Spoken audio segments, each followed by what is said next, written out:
Okay, let's look at question 1a, where they're looking for the enthalpy of combustion. Now remember, enthalpy of combustion is going to be in kilojoules per mole. Kilojoules per mole. Focus on this one because it helps you answer the question later on. So it's fairly straightforward. You're going to need to use Q equals mc delta T. Q is the energy release, so that's what we're going to calculate. M is the mass of the water, so we've got 150 cubic centimetres of water, which is equivalent to 150 grams. We've got C, which is the specific heat capacity of the water, so that's 4.18 joules per Kelvin per gram. And we've got delta T, which is the difference in temperature. So we start off at 298 and it ends up as 362. So the temperature goes up. So 362 minus 298 is a temperature rise of 64. So what we need to do is we need to just multiply the M, the C and the delta T, multiply them all up, and we come out with 40,128 joules. Later on we're going to be using kilojoules, so we might as well convert it now. So that's 40.128 kilojoules.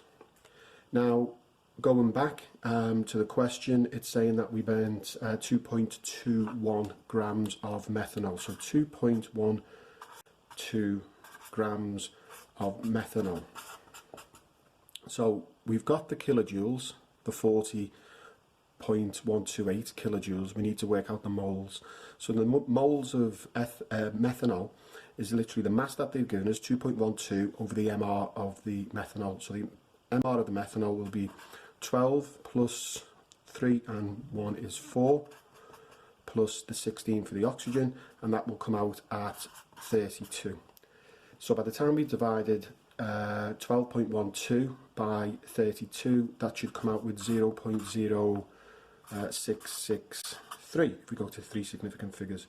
So now we've got the moles, we've also got the kilojoules. So all we need to do is do our calculation, 40.128 kilojoules per, and we put the number of moles in, so divide, so 0.0663, and that will give us an overall answer that we're looking for of 605, because we're going to 3 significant figures, kilojoules per mole.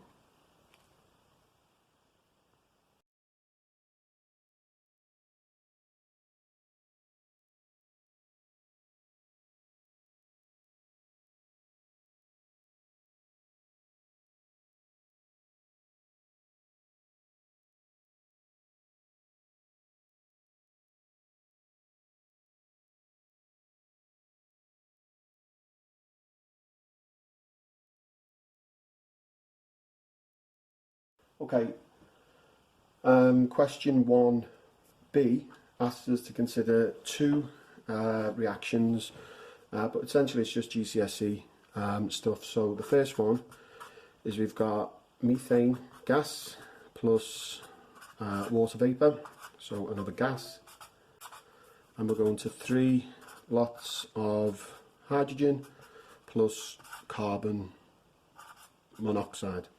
So as soon as we see gases on either side of a reversible reaction, we know that pressure can influence the equilibrium, so the shift of the equilibrium. So an increase or a decrease in pressure will cause the reaction to shift to the left hand side or the right hand side, and it's all dependent on the number of moles.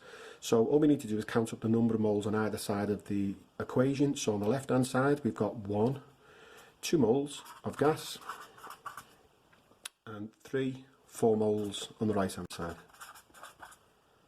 So what this means is that we have a bigger volume of gas on the right hand side, so there's more pressure. So the question actually asks, why does an increase in pressure not increase the yield of hydrogen and carbon monoxide? So over this side, what they're saying is, if we increase the pressure, why doesn't it go forward? Well, if we increase the pressure, Le Chatelier's principle tells us that the equilibrium will shift to oppose the pressure, so it will shift to lower the pressure. So it will shift to the side with the fewest moles. So it would actually push back to the right hand side. So there is a shift, sorry, the left hand side, shift to the left hand side because we've got fewer moles of gas, and it's always good to quantify that. Fewer moles of gas on left hand side, 2 moles, right hand side,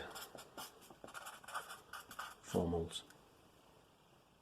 The next question asks about stage 2, and it asks about a compromised temperature. So they've given you some of the marks that are usually available for this question. So let's go for, it's carbon monoxide plus 2 lots of hydrogen gas. And this question comes up, or this equation comes up in the next question, and we produce methanol.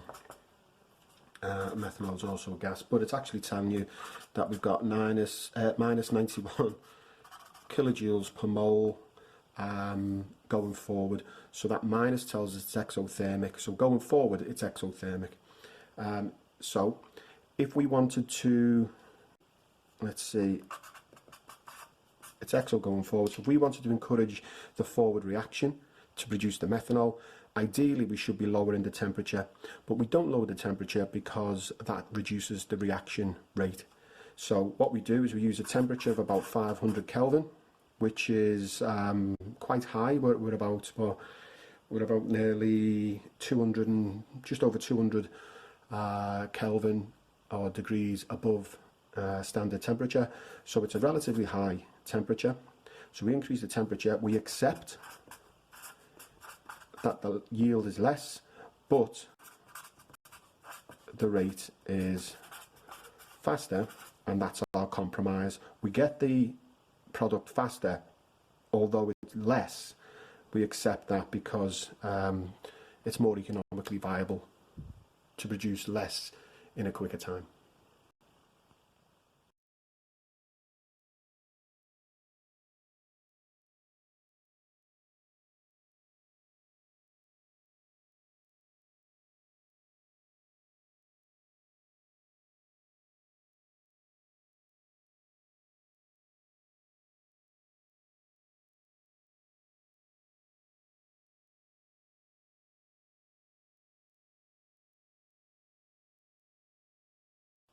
Okay, so final question on this. So it's 1C, and it's given us some energetics sort of data to wrestle with. It's fairly straightforward if you get your head around what's going on. It just looks slightly unusual. And what it does rely on, if we go back to stage 2 in the previous question, where we've got carbon monoxide gas, 2 lots of hydrogen gas, and that is producing our methanol, and that is minus 91 kilojoules per mole. So they actually give you the data for the enthalpy of combustion of carbon monoxide and hydrogen, and they ask you to calculate the enthalpy of combustion of the methanol. So it seems a little odd, but this is how I've approached the question. If we look at the enthalpies of combustion of the carbon monoxide and the hydrogen, it's minus 283 and minus 286 respectively. The carbon monoxide will combust and produce carbon dioxide, and the hydrogen will combust and produce water. But because we've got 2 lots of hydrogen, we can produce 2 lots of water. And if we've got 2 lots of hydrogen, we need to double this figure here. So this minus 286 is obviously the enthalpy of combustion for 1 mole. We've got 2 moles, so we times that by 2, and we come out with minus 572. They ask us to calculate the enthalpy of combustion of the methanol.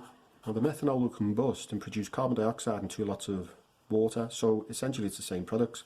So they ask us to calculate that. Now, all this does is rely on Hess's law. Now, we know Hess's law states that the overall enthalpy change for a reaction is, is independent of the route taken. It's always going to be the same. So if we want to calculate the enthalpy of combustion of the methanol to carbon dioxide and water, it's exactly the same enthalpy value as getting the methanol, pushing it back, making carbon dioxide and carbon monoxide, and water, hydrogen, and then combusting the carbon monoxide to carbon dioxide and the hydrogen to water. So what they're saying is this part and this part is equivalent to our unknown. Now, the way we work it out is that if the forward reaction they tell you is minus 91 kilojoules per mole, if we push that back, it's going to be plus 91 kilojoules per mole. So all we do is we take the 91, the 283 and the 572. So we've got plus 91, and we're going to add that to the minus 283. So it's literally like taking 283 off, and we're going to add that to the minus 572. So that's a minus there. And what that will give us is our value for our unknown. By the time you've added the 91 to the minus 283 minus 572, we come out with minus 764 kilojoules per mole. And if you're unsure about the sign, because it's combustion, it's going to be exothermic, so that sign is going to be negative.